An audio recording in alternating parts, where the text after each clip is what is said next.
Subscribe कीजिए हमारे YouTube channel नाते रजा को और बेल आइकन को प्रेस कीजिए, जिससे आपको हर रोज न्यू वीडियो की नोटिफिकेशन। आज के दौर में किसी का शौहर कितना भी जालिम हो, जनाब आसिया के शौहर की तरह तो जालिम नहीं हो सकता।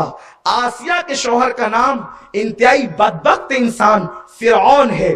वो फिरौन जनाब आसिया रदी अल्लाह ताला अन्हा को किस कदर तकलीफें पहुंचाता। अल्लाह अकबर। जनाब आसिया जब नमाज पढ़ती है तो वजूद पे चाबुक डालता है। जनाब आसिया अल्लाह का नाम लेती है तो भूखा रखता है। एक वक्त वो आया कि आसिया के शौहर ने कहा कि तू मुझे सजदा नहीं करती और अल्लाह को सजदा करती है, सो तू अल्लाह को सजदा करना, मूसा के रब को सजदा करना छोड़ दे। आसिया ने कहा यह नहीं हो सकता। फिर आसिया के शौहर ने जनाब आसिया को जो है वो दीवार से लगा दिया।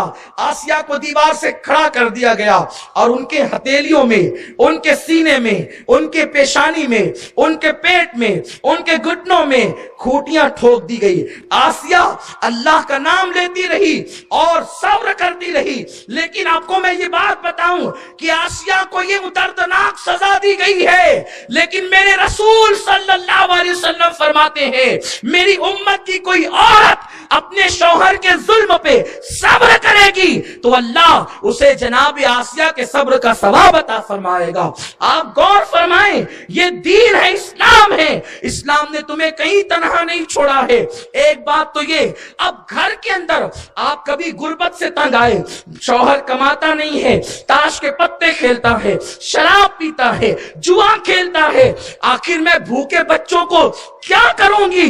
बच्चे भूख से बिलक रहे हैं, मुझे इनकी भूख देखी नहीं जाती। हमने ये भी सुना था कि एक औरत ने अपने 3 बच्चों के साथ जहर पिया, पहले बच्चों को पिलाया फिर खुद जहर पी लिया।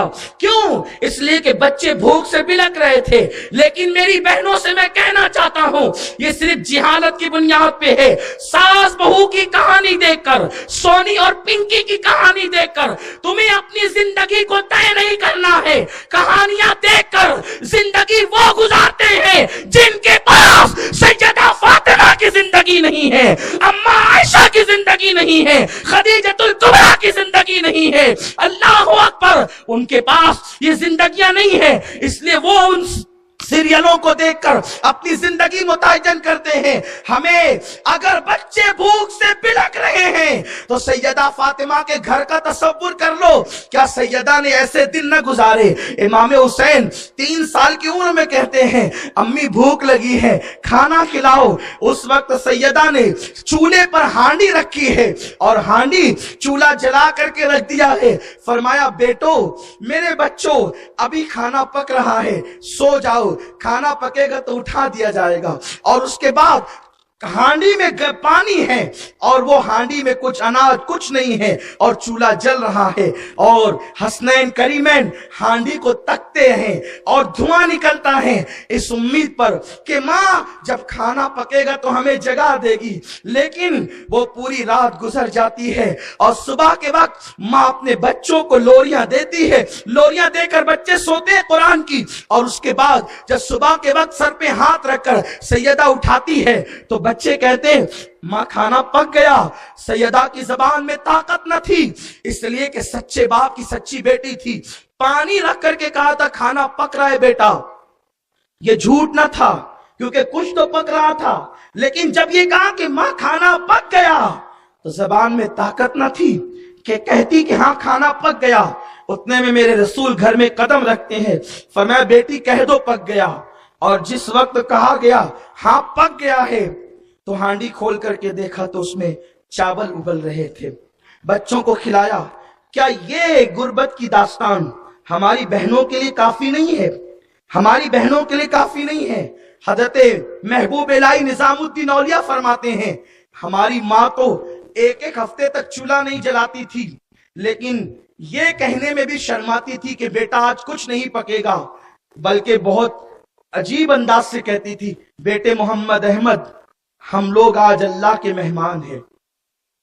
जब मां कहती थी आज हम अल्लाह के मेहमान हैं, मैं समझ जाता था आज हमारे घर में फाका कशी होगी, आज हमारे घर में खाना नहीं पकेगा। मैं तुमसे पूछना चाहता हूं, क्या ये गुर्बत की दास्तानें हमारी बहनों को सब्र की तलकीन नहीं करती? सब्र और शुक्र जिंदगी के दो पहिए हैं, दो चक्के हैं, और उसके जरिए से औरतों को जिंदगी गुजारना है। शौहर की जिम्मेदारी क्या है? शौहर अपनी बीवी को न पैर की जूती बनाए और न सर का ताज बनाए। बीवी न पैर की जूती है न सर का ताज। जिन्होंने सर का ताज बनाया वहां मां की हक तलफी होती है, बहनों की हक तलफी होती है, और जिन्होंने पैर की जूती बनाई वहां बीवी की हक तलफी होती है। हमें दोनों के हुकूक को बैलेंस करना है। मुझे हैरत है, वो शौहर मर्द कैसे हो सकता है जिसकी बीवी फांसी लेके मर रही है? वो शौहर मर्द कैसे हो? उसे मर्द कहलाने का हक ही नहीं है जो अपनी बीवी को प्यार न दे सके, जो अपनी बीवी को मोहब्बत न दे सके। क्या सैयद आलम सल्लल्लाहु अलैहि वसल्लम की जिंदगी तुमने नहीं पढ़ी? अल्लाह के रसूल सल्लल्लाहु अलैहि वसल्लम, शान ये है कि निगाह उठती है तो किबला बदल जाता है, लेकिन वही रसूल अपनी बीवियों के साथ इस तरह जिंदगी गुजारते हैं कि घर के आंगन में उनके साथ दौड़ लगाते हैं। अम्मा आयशा कभी पीछे रह जाती है तो फरमाती, आयशा उस वक्त तो तुम आगे बढ़ गई थी, आज हम आगे बढ़ गए, उस दिन का बदला हो गया। कभी अम्मा आयशा निकल जाती आगे, का उस दिन हम आगे बढ़ गए थे, आज तुम आगे बढ़ गई, उस दिन का बदला हो गया। क्या रसूलुल्लाह सल्लल्लाहु अलैहि वसल्लम ने अपने घर का माहौल इस तरह नहीं बनाया था? तो फिर आखिर हमारे घरों में खींचातानी का माहौल क्यों है? शौहर ये समझता है कि घर में आने के बाद अब मेरी मर्दानगी का सिक्का इसी तरह चल सकता है कि मैं मोचों पे ताव दूंगा, और मैं पानी भी मांगूंगा तो सीधे मुंह से नहीं बल्कि रुआब से मांगूंगा, पानी लाओ, खाना लाओ, ये करो, ये करो। ये मर्दानगी नहीं है। मर्दानगी तो ये है कि अल्लाह के रसूल पानी भी पीना होता तो अपने हाथ से उठ करके पानी लेते। अल्लाह के रसूल सल्लल्लाहु अलैहि वसल्लम उम्मतुल मोमिनीन जब कभी बीमार पड़ती उनके हिस्से का आटा भी गूंथते हैं, घर में झाड़ू भी लगाते हैं, पानी भी भरते हैं। इस शान के साथ अल्लाह के रसूल अपनी बीवियों के साथ जिंदगी गुजारते हैं। फिर हम क्यों ऐसा नहीं करते? घरों के अंदर नफरतों का माहौल, घरों के अंदर जिल्लतों का माहौल, घरों के अंदर गुस्से का माहौल, घरों के अंदर रौब का माहौल, घरों के अंदर दबदबे का माहौल। बच्चे बात नहीं कर सकते अगर बाप सो रहा हो, इसलिए कि उठेगा तो सीधा उन पे आग बन करके बरसेगा। अल्लाह के नबी सल्लल्लाहु अलैहि वसल्लम हसनैन करीमैन को चूम रहे थे। एक बदवी आया, कहा या रसूल अल्लाह, मेरे तो बहुत बेटे हैं, मैंने कभी उनको नहीं चूमा। मेरे रसूल ने फरमाया, जो रहम नहीं करेगा उस पे रहम नहीं किया जाएगा। अल्लाह अकबर, ये अल्लाह के हबीब की जिंदगी है।